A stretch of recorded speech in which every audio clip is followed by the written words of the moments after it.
రోజు మనం ఎస్జిటికి సంబంధించినటువంటి 3 మెథడాలజీల్లో సిలబస్ ఏముంది, అసలు డిఎస్సి కానివ్వండి అటు టెట్ కానివ్వండి 2 తెలుగు రాష్ట్రాల్లో ఎంత సిలబస్ మనం చదవాలి, పాత సిలబస్ కు కొత్త సిలబస్ కు ఎంత తేడా ఉంది అనేటువంటిది ఈ రోజు క్లాస్ లో మొత్తం మనం చూద్దాం.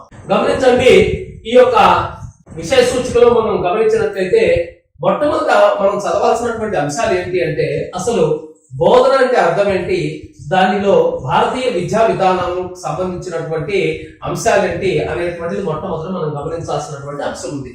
మరి ఈ భారతీయ విద్యా విధానానికి వచ్చేటప్పటికి మనం ఏమేమి అంశాలు గమనిస్తాము అంటే భారతీయ విద్యా విధానం అసలు అర్థం ఏంటి, బోధన అంటే అర్థం ఏంటి, బోధనకు ప్రముఖ విద్యావేత్తలు ఇచ్చినటువంటి నిర్వచనం ఏంటి, పాత విధానంలో అంటే ప్రవర్తనవాదంలో బోధన అంటే అర్థం ఏంటి, నిర్మాణాత్మక వాదంలో బోధన అంటే అర్థం ఏంటి, నిర్మాణాత్మక వాదం ప్రకారం బోధనకున్న నిర్వచనం ఏంటి, దానికి సంబంధించినటువంటి అంశాలు ఇందులో చూస్తాం. అదే విధంగా బోధన ఏకధ్రువమా ద్విధ్రువమా త్రిధ్రువమా, త్రిధ్రువం అయితే అందులో ఉండేటువంటి అంశాలు ఏంటి మొదలైనటువంటి అన్ని అంశాలు కూడా ఇందులో గమనిస్తాం. అదే విధంగా బోధనకు సంబంధించినటువంటి నిర్వచనాలు కూడా ప్రముఖ విద్యావేత్తలు ఇచ్చినటువంటి నిర్వచనాలు చూస్తాం.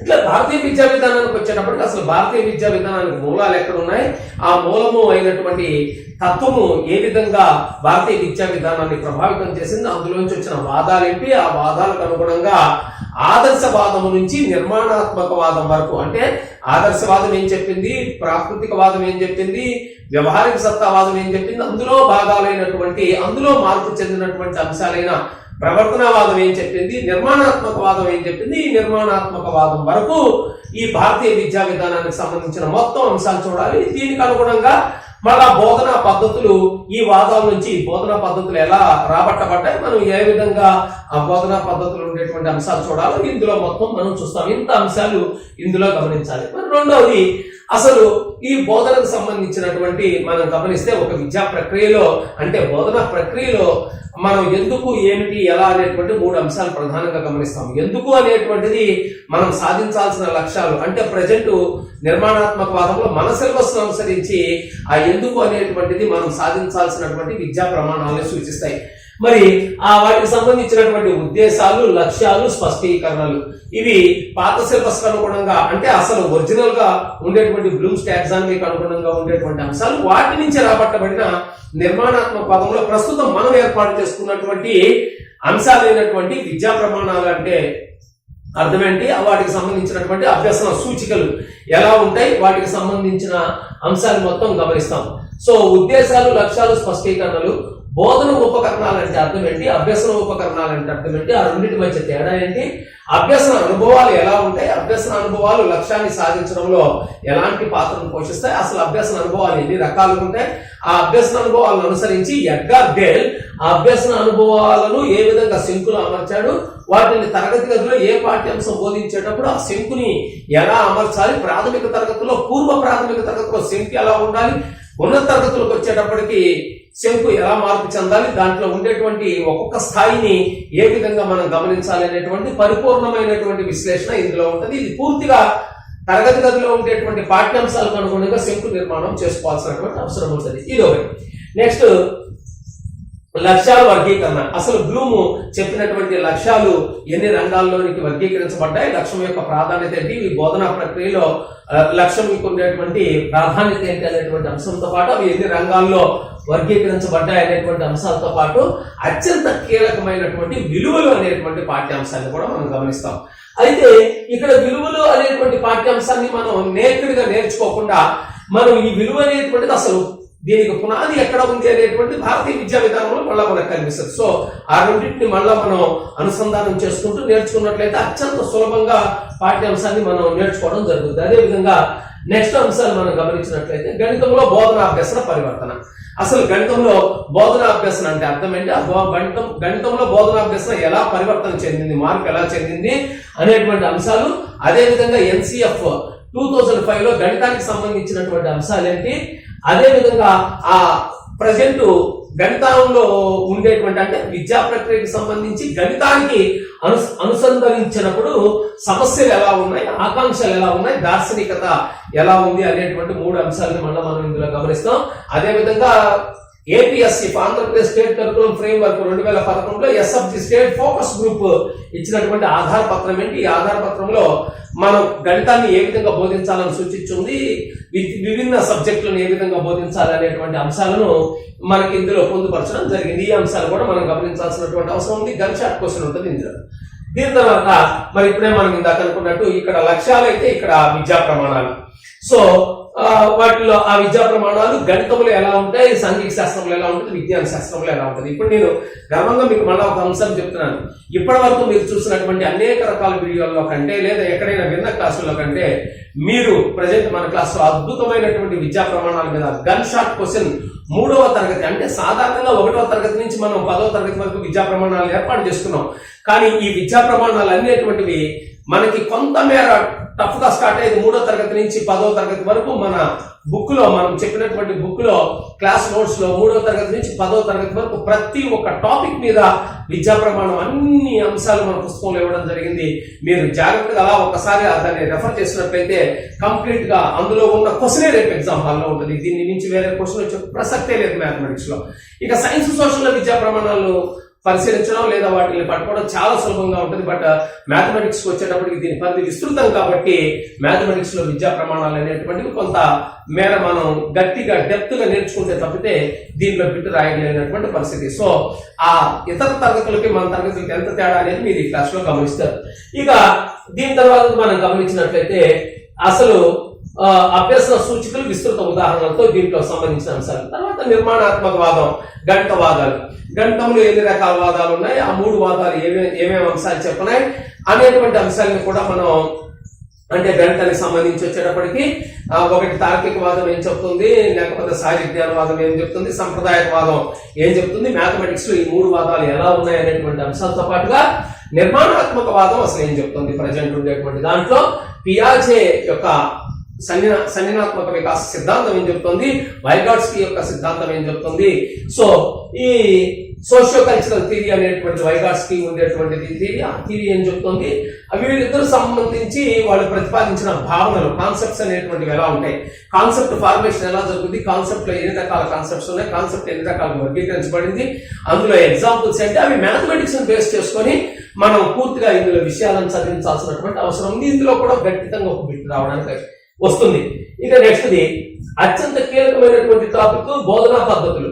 ఈ బోధనా పద్ధతుల విషయానికి వచ్చేటప్పటికి ఈ బోధనా పద్ధతులు మనం నేర్చుకోవడానికంటే ముందుగా అత్యంత కీలకమైనటువంటి బోధన ఉపగమాలు అంటే అర్థం ఏంటి, అసలు ఉపగమం అంటే అర్థం ఏంటి, ఆ ఉపగమాలకు సంబంధించినటువంటి అంశాలు ఏంటి, పద్ధతికి ఉపగమానికి తేడా ఏంటి, ఆ ఉపగమాలు అయినటువంటి ఆగమన నిగమన ఉపగమాలు ఏ విధంగా ఉపయోగపడుతున్నాయి, ఆ ఉపయోగపడేటువంటి ఉపగమాలు బోధనా పద్ధతుల్ని ఎంత సరళీకృతం చేస్తున్నాయి అనేటువంటి అంశాలతో పాటుగా ఉపగమము యొక్క ప్రాధాన్యత ఏంటో మనం ఇందులో నేర్చుకుంటాం. అదేవిధంగా బోధనా పద్ధతులు గణితానికి, సాంఘిక శాస్త్రానికి, విజ్ఞాన శాస్త్రానికి 3కి సంబంధించిన బోధనా పద్ధతులు అన్ని కూడా ఉపాధ్యాయ కేంద్రీకృతం, విద్యార్థి కేంద్రీకృతానికి సంబంధించిన 3 అంశాలు ఇందులో నేర్చుకోవడం జరుగుతుంది. అదేవిధంగా నెక్స్ట్ మరి విజ్ఞాన శాస్త్రం విషయానికి వచ్చినట్లయితే విజ్ఞాన శాస్త్ర నిర్మాణం ఏంటి, ద్రవ్యాత్మక నిర్మాణం ఏం చెప్తుంది, ప్రక్రియాత్మక నిర్మాణం ఏం చెప్తుంది, ఈ 2 నిర్మాణాల మధ్య ప్రధానమైనటువంటి తేడా ఏంటి అనేటువంటి అంశాలతో పాటుగా వాటిని కంటెంట్ బేస్డ్ ఎగ్జాంపుల్స్ తో పాటుగా మనం గమనించినట్లయితే అసలు ప్రయోగశాలలు ఎన్ని రకాల ప్రయోగశాలలు ఉన్నాయి, అంటే ప్రయోగశాలలో జరిగేటువంటి విధానం ఏంటి.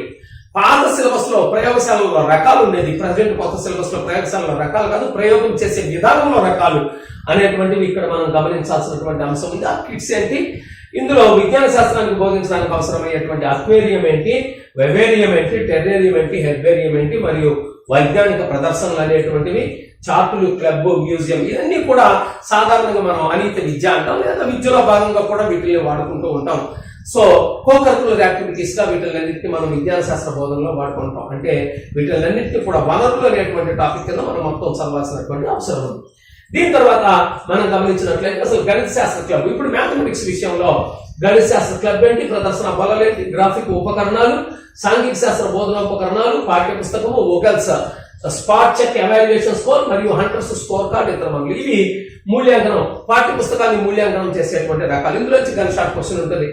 మరి అదే విధంగా గణిత పట్టిక, ఇందులో నుంచి కానీ షార్ట్ క్వశ్చన్ ఉంటుంది. గణిత పట్టిక ఎన్ని రకాల గణిత పట్టికలు ఉన్నాయి? ప్రాథమిక తరగతుల గణిత పట్టిక ఎలా ఉంటుంది, ఉన్నత తరగతుల్లో సెకండరీ ఎడ్యుకేషన్ లో గణిత పట్టిక ఏ విధంగా ఉంటుంది, అది ఎన్సీఆర్టీ గణిత పట్టిక. ఇది సాధారణంగా మనకి ఓబీపీ ఇచ్చినటువంటి గణిత పట్టిక. ప్రస్తుతం మనం దీన్ని వాడుతున్నాం ప్రాథమిక తరగతులకి. మరి ప్రక్షేపక ఉపకరణాలు ఎన్ని రకాలు ఉన్నాయి, ఆ ప్రక్షేపక ఉపకరణాలు ఉండేటువంటి అన్ని అంశాలను మనం ఇందులో నేర్చుకుంటాం. అదేవిధంగా దృశ్య శ్రవణ ఉపకరణాలను కూడా ఇందులో చదువుతాం. అదేవిధంగా నెక్స్ట్ మనం గమనించినట్లయితే విద్యా ప్రణాళిక, కరికులం అంటున్నాం. కాబట్టి విద్యా ప్రక్రియలో, బోధనా ప్రక్రియ విద్యా ప్రక్రియలో ఏమి బోధించాలి అనేటువంటి అంశం ఇది తెలుపుతుంది. ఏమి బోధించాలి అనేటువంటి అంశం విద్యా ప్రణాళిక. అందులో NP 1986 ఇచ్చినటువంటి సాంఘిక శాస్త్రానికి సంబంధించిన 10 మౌలిక సూత్రాలు ఏం చెప్పింది, అదేవిధంగా NCF 2005 కరికులం వ్యవస్థీకరణ విధానాలను ఎలా కరికులం వ్యవస్థీకరణ విధానాలు చేసింది, సాంఘిక శాస్త్రంలో సమ్మిళిత విధానం ఏంటి, విజ్ఞాన శాస్త్రంలో సమ్మిళిత విధానం ఏంటి. ప్రజెంట్ మనం పాత రోజులకి ఇప్పుడు గమనిస్తున్నట్లయితే ఇంతకుముందు ఏకకేంద్రిత పద్ధతి ఇలాంటి పద్ధతులు రకాలు ఉండేవి. ప్రస్తుతం ఈ అన్నింటినీ మనం తీసేసి ప్రజెంట్ సమ్మిళిత విధానంలో పాఠ్యాంశాలను తీసుకొస్తున్నాం. టెక్స్ట్ బుక్ లో పాఠ్యాంశాలన్నీ యూనిట్ల రూపంలో ఉంటాయి, కానీ సమ్మిళిత విధానం. సో ఆ సమ్మిళిత విధానం ఎలా ఉంది ఏంటి అనేటువంటిది ఇందులో మనం గమనించాలి. ఆ సమ్మిళిత విధానంలో ప్రజెంట్ ఇప్పుడు మనం చూసేటువంటిది ఇతివృత్తం. అసలు ఇతివృత్తం అంటే పాఠ్యాంశాలన్నీ యూనిట్ల రూపంలోనే ఉంటాయి, కానీ ఇతివృత్తాలు అనేటువంటి ప్రధానమైనటువంటి కొన్ని ఇతివృత్తాలను ఎంపిక చేయడం జరిగింది. ఆ ఎంపిక చేసినటువంటి ఇతివృత్తాలను 8వ తరగతి వరకు మనకు పొందుపరచడం జరిగింది. ఆ 8వ తరగతి వరకు ఏ ఇతివృత్తాలు ఎలా చదవాలి, వాటికి ఉండేటువంటి అంశాలు ఏంటో మనం గమనించడం జరుగుతుంది. సో విజ్ఞాన శాస్త్రం ఇతివృత్తాలు, అట్లాగే యూనిట్ లో ఉండే సోపానాలు. ఈ యూనిట్ లో మనకి తెలుసు మారిసం చేసిన సోపానాలు చూస్తాం. అట్లాగే విద్యా ప్రణాళిక, వ్యవస్థీకరణ, ఉపగమాలు. సోషల్లో కొన్ని ప్రత్యేకమైనటువంటి ఉపగమాలు ఇవ్వడం జరిగింది సిలబస్ లో కొత్తగా. ఆ ఉపగమాల రకాలు ఏంటో అది మనం చూద్దాం. ఈ ఉపగమాల విషయాలకు వచ్చేటప్పటికి ఆంధ్రప్రదేశ్ సిలబస్ ఒక రకంగా ఉంటుంది, తెలంగాణ సిలబస్ ఒక రకంగా ఉంటుంది. మన పుస్తకంలో ఆంధ్రప్రదేశ్ తెలంగాణ రెండు ఎవరు ఏది చదవాలనేది క్లియర్ గా మన పుస్తకంలో పొందుపరచబడింది. కాబట్టి ఎటువంటి సందేహం లేకుండా తెలంగాణ స్టేట్ వాడు తెలంగాణ సంబంధించిన ఉపగమాలు చదువుతారు, ఆంధ్రప్రదేశ్ వాడు ఆంధ్రప్రదేశ్ కి సంబంధించిన ఉపగమాలు చదువుతారు. ఇది క్లియర్ గా పుస్తకంలో ఇవ్వడం జరిగింది. ఇక నెక్స్ట్ పాఠ్యపథక రచనలు. మనకు ఉండేటువంటి 3 పాఠ్యపథక రచనలు, ఇందులోంచి ఒక బిట్ షార్ట్ గా వస్తుంది. అందులో ప్రధానమైనటువంటి పాఠ్యపథక రచనలు మరి వార్షిక పథకం, మరి మనకు గమనించినట్లయితే యూనిట్ పథకం, మూడవది పాఠ్యపథకం, పీరియడ్ పథకం అంటున్నాం. ఈ పీరియడ్ పథకంలో హెర్బాత్ సోపానాలు ఏంటి, RCCM సోపానాలు ఏంటి అనేటువంటిది ఇందులోంచి బిట్ రావడం జరుగుతుంది. ఇక మూల్యాంకనం అత్యంత చివరిగా ఉండేటువంటి అత్యంత మేజర్ ముఖ్యమైనటువంటి టాపిక్ మరొకటి మూల్యాంకనం.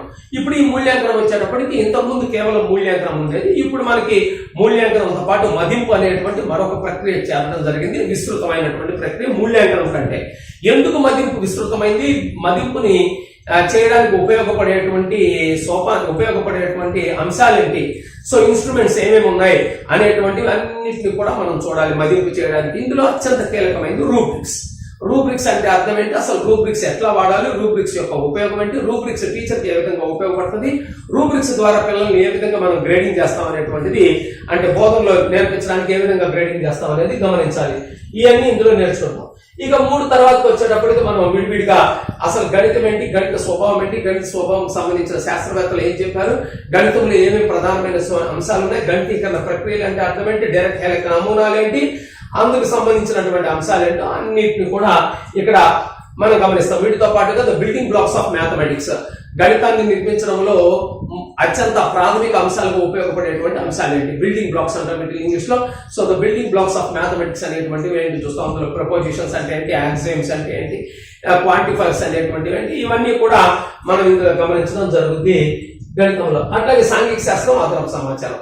చూడండి, మనం గమనించినట్లయితే సాంఘిక శాస్త్రానికి సామాజిక శాస్త్రానికి కూడా తేడాలు తెలియకుండా ఎన్నో రకాల వీడియోలు వచ్చినాయి. వాటి గురించి నేను మాట్లాడేటువంటి అంశం కాదు, కానీ సాంఘిక శాస్త్రం అన్నా సామాజిక శాస్త్రం అన్నా ఒకటే అనేటువంటి అంశంలో ఉన్నటువంటి క్లాసులు మీరు వినడం అనేటువంటిది మనం గమనించాల్సినటువంటి అంశం. సామాజిక శాస్త్రం అనేటువంటిది ఒక విస్తృత పరిధి కలిగినటువంటి అంశం. ఇందులో పూర్తిగా సిద్ధాంతపరమైనటువంటి జ్ఞానం ఉంటుంది. వాటి నుంచి తరగతి గదికి పాఠశాల స్థాయికి ఉపయోగపడేటట్టుగా మార్చుకున్న అనుప్రయుక్తమైనటువంటి అంశమే సాంఘిక శాస్త్రం. దేర్ఫోర్ సాంఘిక శాస్త్రాన్ని మనం పరిభాషలో చెప్పుకుంటే సామాజిక శాస్త్రాలు తల్లి అయితే సాంఘిక శాస్త్రం అనేది బిడ్డ. ఈ సాంఘిక శాస్త్రంలో మన అవసరాల కోసంగా 4 ప్రధానమైనటువంటి అంశాలను పొందుపరుచుకున్నాం. అవే చరిత్ర, భూగోళం, ఆర్థిక శాస్త్రం మరియు రాజనీతి శాస్త్రం. వీటిని మనం 4 భాగాలుగా విడగొట్టుకున్నాం. ఈ అన్నింటినీ కలిగి ఉండేది సాంఘిక శాస్త్రం. విస్తృతమైనటువంటి సిద్ధాంతపరమైన జ్ఞానాన్ని కలిగి ఉండి అత్యంత సంక్లిష్టమైనటువంటిది సామాజిక శాస్త్రాలు. సో సామాజిక శాస్త్రాల నుండి ఇవి పుట్టినాయి. అది దీనికి ఉన్న తేడా 2 అంశాలు అక్కడ చూద్దాం. అలాగే విజ్ఞాన శాస్త్రం అదనపు సమాచారం. అందులో విజ్ఞాన శాస్త్ర నిర్మాణం ఏంటి, విజ్ఞాన శాస్త్రంలో శాస్త్రవేత్తలు ఏం చెప్పారు, వీటి అంశాలతో పాటు విజ్ఞాన శాస్త్ర సమాచారాన్ని చూస్తాం. అలాగే సాంఘిక శాస్త్రంలో చారిత్రక ఆధారాలు. సాంఘిక శాస్త్రం అంటే ఏంటి, సాంఘిక శాస్త్రం అమెరికా దేశంలో ఎప్పుడు పుట్టింది, భారతదేశంలోకి ఎప్పుడు ఎంటర్ అయింది, భారతదేశంలో ఎలాగ పరివర్తనం చెందింది, ఏ విధంగా మార్పులు చెందింది, ప్రస్తుతం సాంఘిక శాస్త్రం ఎలా పొందుపరచబడింది, ఆ సాంఘిక శాస్త్రంలో ఉన్నటువంటి ప్రధాన అంశాలు ఏంటి, సాంఘిక శాస్త్రము విద్యార్థులకు ఏ విధంగా ఉపయోగపడుతుంది, ఎలాగ ఉత్తమమైన పౌరుడిగా దేశం సంబంధించినటువంటి దేశ సార్వభౌమత్వాన్ని ఏ విధంగా కాపాడుతాడు అనేటువంటి అంశాలకు సంబంధించినటువంటి పిల్లవాడికి ఏ విధంగా శిక్షణ కార్యక్రమం ఇవ్వాలి అనేటువంటిది అనేక అంశాలన్నీ కూడా ఇందులో ఉండడం జరుగుతుంది. ఈ విధంగా మొత్తం 3 సబ్జెక్టులను కూలంకషంగా చర్చించి ఇన్ని రకాల అంశాలను మనం పొందుపరచడం జరిగింది. ఇక చివరిగా మీరు నేర్చుకున్నటువంటి అంశాలన్నింటినీ ఎప్పటికప్పుడు పరీక్షించుకోవడానికి వీలుగా పూర్తిగా మరొక 130 పేజీల పైన, అంటే 154 నుంచి 281 పేజీ వరకు ఉండేటువంటి బిడ్ బ్యాంక్, అంటే ఆల్మోస్ట్ మీరు 130 పేజీల బిడ్ బ్యాంక్ ని మనం ఇందులో గమనించవచ్చు. ప్రతి అంశం అత్యంత విశ్లేషణగా అత్యంత అనుప్రయుక్తమైనటువంటి అంశాలు ఇవ్వడం జరుగుతుంది. ఈ మొత్తం అంశాలన్నింటినీ కూడా మనం దాదాపుగా ఒక 60 వీడియోల కార్యక్రమంలో మనం మొత్తం A to Z పాఠ్యాంశాలను నేర్చుకోవడం జరుగుతుంది. దీని తర్వాత మళ్ళీ మీకు అదనపు సందేహాలన్నింటినీ కూడా జూమ్ క్లాస్ కానీ లేకపోతే గూగుల్ మీట్ ద్వారా కానీ మీకు లైవ్ లో సందేహాలను తీర్చే కార్యక్రమం కూడా ఒక్కొక్క రోజు డేట్ చెప్పి ఆ డేట్ ప్రకారం చేయడం జరుగుతుంది. ఇదండి మనం ఎడ్జిటీలో ఉండేటువంటి మొత్తం సిలబస్.